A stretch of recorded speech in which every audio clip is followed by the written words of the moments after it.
So thank you very much for the invitation to come and participate in what, until this moment at least, has been a very stimulating conference. I'm told the rain is going to start very soon, so I will start to feel at home as a British person when the drizzle begins. I'm going to talk about constrained Dynkin games and convertible bonds, and I should start by acknowledging the contributions from my two co-authors, who are both colleagues at the University of Warwick. And this is really the sum of two papers, one published, one preprint. So what am I going to try and do? I'm going to introduce what's sometimes called Poisson optimal stopping, sometimes a constrained optimal stopping, except I'm going to do it in the context of a Dynkin game. So again, simple work by the organizers in scheduling this talk to come after what we saw this morning, what we had this morning, especially since I didn't give them a title until very, very late, right? So that was even more impressive, their psychic abilities. There are going to be some slightly non-standard elements to the model, which are very much driven by the motivation. So we've seen a lot of optimal stopping, a fair amount of finance. This really is a problem in optimal stopping or games, very much motivated by a concrete example from finance, where some of the non-standard elements are exactly really central in the questions I'm going to talk about. Fundamental problem is going to be an optimal stopping game, sorry, a Dynkin game. But actually, again, there are some special features of the problem that actually allow us to solve the game by reducing it, solve the Dynkin game by reducing it to an optimal stopping problem. So again, I'll talk a little bit about that. And then, if I have time, I'll talk about different frameworks, different ways you might have modeled this. And I guess the interesting thing about, does it matter? There are definitely different ways you could try and model this problem, or this class of problems. And sometimes it makes a big difference, sometimes it doesn't. That's what I'll try and get on to the end this afternoon. Okay, so there's some probability space in the background. There's some set of stopping times. And we've got three processes. You can be the maximizers. So if you stop at time tau, if you stop first, the payoff is L. I'll be the minimizer. If I stop at time sigma, the payoff is U. We could stop simultaneously, in which case the payoff is M.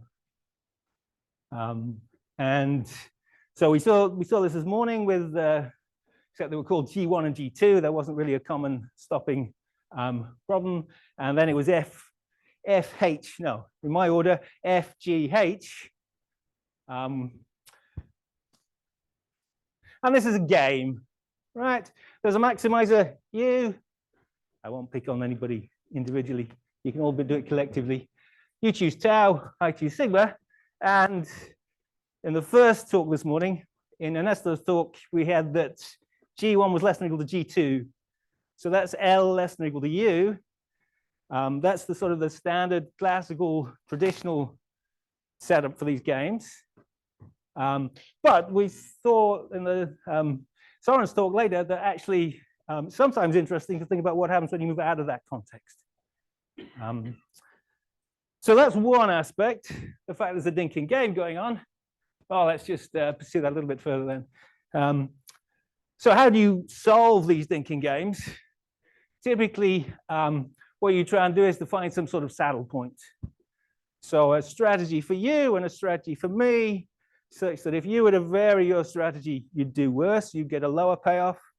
If I was to vary my strategy sigma from sigma star to sigma, then I'd end up paying more. So the way you're maximizing, I'm minimizing. Think about this as a payoff from me to you. You're trying to maximize it. I'm trying to minimize it. So, because of the different notation, I've helpfully, if you've got a good eyesight, written the key elements on the board. This is you, you're maximizing. You choose tau. The associated payoff is L if you stop before I do. Okay, that's just so we can all have a reminder of the notation of what's happening. So well, the standard way to try and find solutions in a given concrete problem, and we are going to look at a concrete problem, is to try and find pairs of stopping rules that form a Nash equilibrium or form a saddle point. So what I want to do is think about a variant of this game. And really, I'm going back to work by Dupuy and Wang in the early noughties, where they thought about optimal stopping problems. And they said, what happens if agents can't stop at any moment of their choosing? Instead, they're only allowed to stop at certain times. So you might think these are discrete times, time last Friday of every month or something. But mathematically, it's often easier to think about these as Poisson times. So there's I augment my probability space with some Poisson process. And the idea is that you're trying to stop. You've got an optimal stopping problem, say, but the only opportunities you get to stop are when the Poisson clock dings. Doesn't mean coffee. It means that's an opportunity to potentially stop the game. And those are the only opportunities to potentially stop the game. So there's going to be some set of Poisson times. They're going to be given by script T. So what's my particular problem? It's a callable, convertible, perpetual bond. So there's some stock that pays off dividends, or sorry, there's some stock given by X. And you have a bond, a perpetual bond that pays out coupon payments at rate C. This bond is convertible, which means that at a moment of your choosing, you can convert the bond into a unit of stock, in which case the coupon payments stop and you get X. This bond is also callable, which means that I'm the firm, I can call the bond, and what that means is that coupon payments are cancelled, you lose your right to convert, but I have to make a surrender payment to you of size K. So this falls exactly into the setup of a Dynkin game. You, the bondholder, are choosing tau, you're a maximizer. We're thinking about the payments I make to you. I'm the firm, I'm the minimizer, I choose sigma. And then we want to combine these two elements, this Poisson stopping game with this callable convertible bond. And I think part of the idea is some sort of liquidity issue, right? You're observing what's happening, but it's not the only thing you ever do, right? You have a job, you have other things you need to be getting on with, and you only actually look and think, well, what should I be doing about this particular convertible bond at a certain instance? And then you take a decision, and if your decision is to convert, then that's what happens. And if your decision is to do nothing, then fine, you forget about it, and you go away, and you come back later, or rather you wait until the next time you think, oh, what should I do with that convertible bond? And that's the next Poisson event. So this is my problem. I've got this very concrete problem, which has been well studied outside the Poisson context, and I want to add the Poisson element to this thing.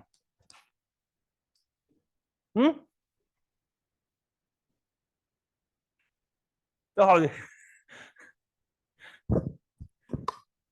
So this Poisson clock, is it individually ticking or is it a common Poisson clock for both?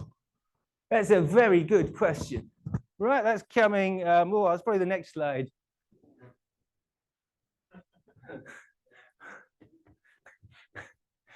Fiver for asking the question comes later. Yeah? You're just too quick for me, right? So there's two very natural ways to want to model this, right? One is to say that you have your own clock and I have my own clock, and you act when your clock rings and I act when my clock rings. Or there is a common Poisson clock. When the bell dings, we all react. So you can model it either way. The way I'm going to model it, and I think it's slightly more natural in this context, is we have a common clock, right? In particular, I might want to respond to the fact that you are going to convert by getting in there and trying to call. Again, if we have separate clocks, that element just doesn't happen. In particular, I think from the finance context. If you're a bondholder and you come to exercise the bond, and I go, ah, well, I called 5 minutes ago, right? Because my plus on clock went off 5 minutes ago. That seems, well, slightly dodgy to me. So I think in this particular context, it's more sensible to have a common clock. But that's, I think it's getting less and less likely. That's what I wanted to come back to in 15 minutes time, but we'll see where we get to, right? So the other thing we're going to assume is, so we have this common clock. We've decided we're going to work with a common clock. If one of us decides to act, then the other one has one last opportunity to do something.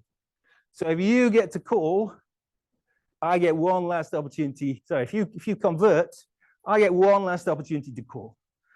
Vice versa, if I announce to you that I'm going to call the bond, you get one last opportunity to convert into shares. And that leads us into this slight issue about, all right, now we both might want to do something at the same time. Whose payoff, whose action, who gets priority on this? So again, right, we can model that you have priority, we can model that I have priority. I'm going to allow for both by having this parameter m. So when either of us wants to stop, when the clock goes off, the bing goes off, we both think, do I want to stop? If we both decide we want to stop, then actually we use some mixture of the two possibilities. But you should probably think about m is 0 and m is 1. And for the same reason we're using a common clock, I think it makes more sense for m to be 1 than m equals 0. That I might say I want to call, but you convert and that takes precedence. But my model allows all these things. Right, so here's the, let's be fancy. Here's what happens. So up to the first stopping time of either of us, there are coupon payments. If you stop first, then you get a share, and we're discounting everything at rate R. If I stop first, I pay you the surrender value. If we both stop at the same time, then it's some sort of mixture of the two things, depending on the value of little m. Either you get the share, or I pay the surrender value, or if it's some mixture, we do half-half, say. This nasty little term, because the exponential actually gives us something that can be written as a constant, initial constant, plus something decaying at e to the minus ru. So actually, if you get rid of this initial constant, everything's decaying at e to the minus rt, which gives us lots of really nice structure. Right, so I'm working at a really special model. According to Soren, this is a really restrictive model, and that's exactly right. But that allows us to sometimes do a little bit more. And the other thing I want you to really notice is that the order condition, the condition that people often assume, it's just not true for large x.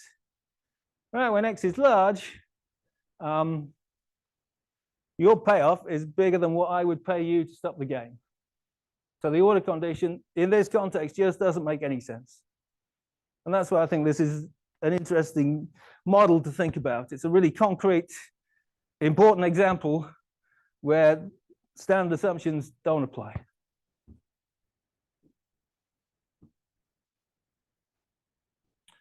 So what's the intuition behind this? Let's think about the convertible bond to begin with. Forget my callable feature. You've got the choice of coupon payments or some stock. Maybe the stock's paying dividends. When the stock value is low, you'd rather have the coupon payments. On the other hand, when the stock value is large, you'd probably rather have the stock. So in the convertible bond, you expect there's some threshold, and you'll want to convert when the stock price is high. Now, when it's callable, okay, now think from my perspective for a moment. It depends whether the surrender value, K, is large relative to P, which is some multiple of the coupon rate. So if the surrender value is large compared with the coupon payments, then I don't really want to call the bond. On the other hand, if the surrender payments are relatively small, that's the situation when I might want to call the bond. So that's the intuition to all of this. And the other, that's your guess.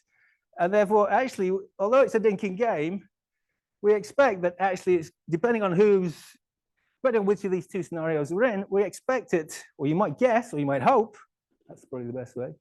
There's a hope that actually really underlying this is a an optimal stopping problem. And it's not some complicated thing where we've got some complicated pair of payoffs and we pull out elastic taut with something pushing down and something pushing up. Really, there's just a simple game going on there. And that's going to simplify the analysis massively.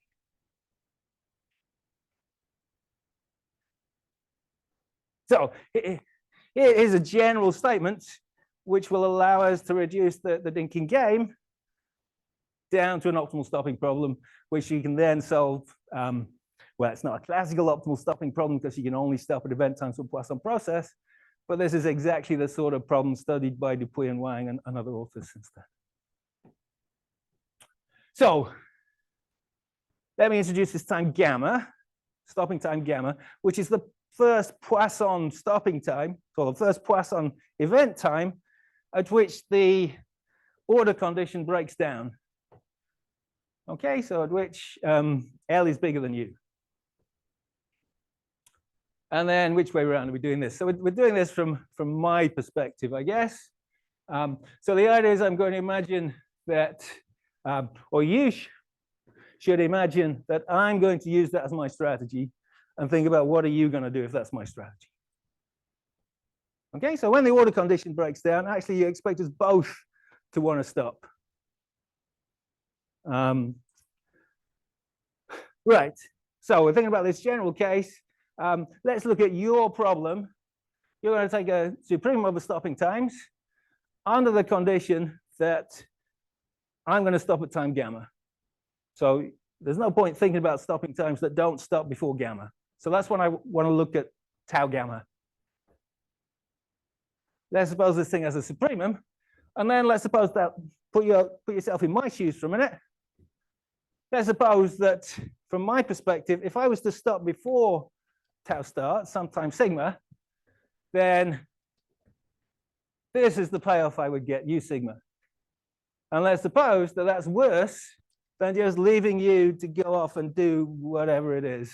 Leave you to do your optimal strategy tau star. So in that case, the clock goes off. Well, if it's your optimal stopping time, then you stop. If it's not, I might want to stop. But actually, I'd be better off not stopping. That's what this condition is saying. I consider stopping. I compare it with the alternative strategy, which is going away and lying in bed until you stop. And actually, the idea of going away and lying in bed is very attractive, more attractive than stopping. And if that's true, then, well, I hope this is very believable. If you can show that this condition holds, then I never really want to stop. At least I never want to stop before this time gamma. This time gamma, yes, I'll stop. But until that moment, I'm just going to leave you to get on with it. So no way am I claiming that every game this condition will be satisfied. But in the callable convertible bond, this is something that you could check and actually turns out to be true. So what that means is that actually to solve this game problem, which could have been quite hard, it's not really so hard because it just reduces down to an optimal stopping problem. So here's the proof. There's the proof. It was 3 lines that actually could have been condensed down a lot more quickly than that, but I've only got 10 minutes left, and Peter's going to want to ask a question again at some point. So let's see. It's not. I mean, I've given you the intuition. Right, at moments when I might stop, actually, I'd rather just ignore it and let you get on with it. Here's the alternative theorem, right? Different set of conditions. If well, there are other versions of the problem depending on the payoffs, and if you're the maximizer, if this is the payoff you get when you stop, and the alternative is leaving me to just get on with it, then you'd rather just let me get on with it.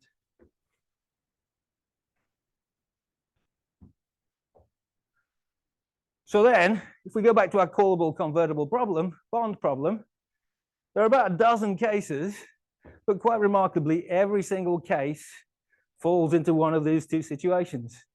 Either you just say, well, of course, when we get to the point where we both want to stop, so when x is bigger than k, if there's a stopping opportunity, then yes, you want to stop. But otherwise, it's just an optimal stopping problem for me, or vice versa. So really, I have to solve about a dozen, slight exaggeration, about 8 optimal stopping problems. But they're all optimal stopping problems, and there's no game. So, well, let me introduce 2 numbers. So this m hat is a critical value for the so this mixture parameter. That factor alpha lambda plus r minus beta lambda r is positive. The thing on the bottom is positive, but mu can be bigger or smaller than lambda plus r. Probably typically smaller, but maybe we've got a really strong asset here. So this m hat is some number. If it's between 0 and 1, interesting things happen. And then we have this k hat, and this is basically the difference between k over p being large and k over p being small. Okay, if k is bigger than k hat of m,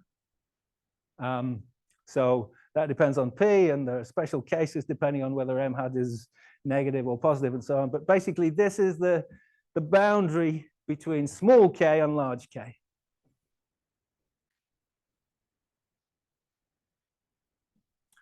Well, so this is now an optimal stopping problem.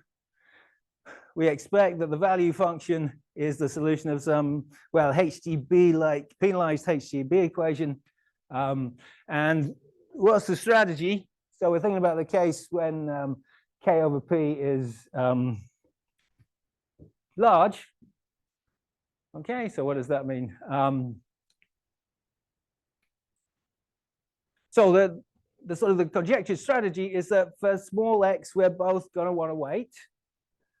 For large x, I'm going to call. And for somewhere in the middle, you're going to want to convert. So the threshold between large and moderate happens at x equals k. There's another threshold that we have to find, this x star. And then that's going to divide, those 2 points are going to divide the region into 3. On each of those 3 regions, we're solving a second order difference equation. So what are we got to find? We've got to find x star, and we've got to find the 2 constants in each of those 3 different regions. So that's 7 things to find. On the other hand, we know the value at 0. We're expecting linear growth, at most linear growth. And we've got value matching and smooth fit at each of the 2 critical points. So 7 conditions, 7 unknowns, 7 conditions. It at least feels plausible that one can solve this. So here's a picture. This is large k over p.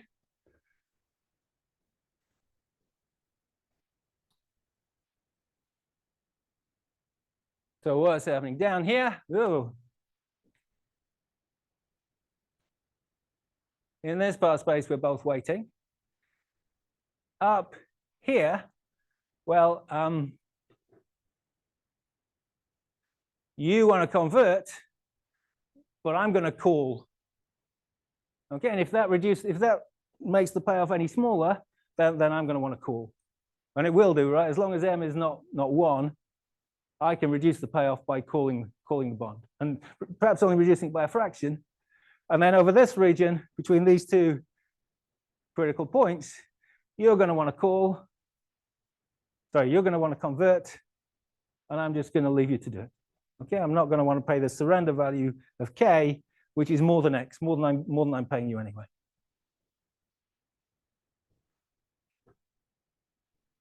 So this is the other case when k over p is small. And here's a single slide showing all the dozen possible cases depending on k and m hat. And the key thing, right, is they're all optimal stopping problems. There's no games left. Once we've used my theorem, things are actually much simpler. It's much easier to solve. Right, so I want to come back to what I was talking about earlier. There are 2 ways to set this up. One way is to think about you and I share a common Poisson process, and when the clock goes, we can both decide whether to act or not. The other way is you have a process and I have a process, and they go off independently. And when your process goes ding you can act. When my process goes dong, I can act. Suppose we have the order condition. So that's L is less than or equal to M is less than or equal to U. Then actually it doesn't matter. The two formulations will give exactly the same answer. So the reason for that is that under the order condition, we never both want to exercise at the same time. So there'll be times when you want to exercise, and then what my clock is doing is irrelevant. And there'll be times when I want to exercise, and then what your clock is doing is irrelevant. There'll be times when nobody wants to exercise, and then what either clock does is irrelevant. So at most, one clock. So some omniscient being only really needs to watch one clock to know what's happening. The clock might vary depending on where we are, but it's only one clock. And therefore, it doesn't really matter whether it's the common process or the independent model. Unless, right, we were trying to think our particular problem, that's not the case. So one might want to ask what happens under generalized order condition, or even more generally. So some little technicalities about lower and upper semi-continuity. Here then is results. Right, so there are actually several versions of this theorem. I'm thinking about the case where you, the maximizer, have priority. So if you say stop, the payoff is L. Doesn't matter what I do, because the payoff is, if I say stop as well, the payoff is M. But that's L in this setting, right? So let's suppose that the value function is continuous. Now, there's lots of sufficient conditions to make that true, so that's a pretty weak assumption. When are you going to want to stop? Let's think about the common Poisson process model. You're going to want to stop if it's better to stop, L is bigger than the continuation value. I'm going to want to stop if by stopping, the payoff is U, and that's less than the continuation value. But if I do that, you can come back and go, well, if V is bigger than L, you can say, well, actually, I want to stop as well in that case. If you're stopping, then I'm stopping. And because you have priority, because M equals L, you're perfectly entitled to do that. So then the result is that the following are equivalent. If these stopping sets are disjoint, that's equivalent to this condition comparing the minimum of the value function and your payoff to my function. And under either of these conditions, doesn't matter whether we're doing the common game or the independent game. The payoffs are the same. And actually, the strategy that we came up with using these stopping sets for you and for me is also a saddle point for the common constraint game. There's a corresponding theorem. Oh, wrong way. I have an example, but I think I'm out of time. But the example's on the board up there. So if somebody wants me to go through the example, and I will do. But I think 1 minute left, I should stop here. Thank you very much.